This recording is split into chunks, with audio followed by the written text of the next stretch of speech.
মধ্যপ্রাচ্যে যুদ্ধের আগুন যেন কিছুতেই নিভছে না। উল্টো ইরান এবং লেবাননের ওপর হামলার প্রচণ্ডতা আরও বাড়ানোর ঘোষণা দিয়েছে ইসরায়েল।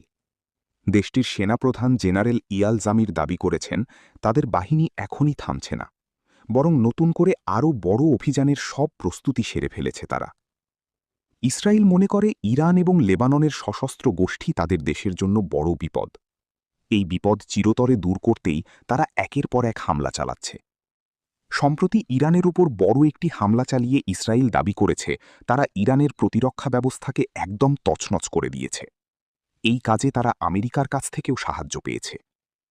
জেনারেল ইয়াল জামির বলেন, আমরা ইরানের সামরিক শক্তিকে দুর্বল করে দিয়েছি। তারা যদি তাদের পরমাণু কর্মসূচি বা সমুদ্রপথে কোনো চাল খাটাতে চায়, তবে আমরা জানি কিভাবে মুহূর্তের মধ্যে তা ধ্বংস করতে হয়।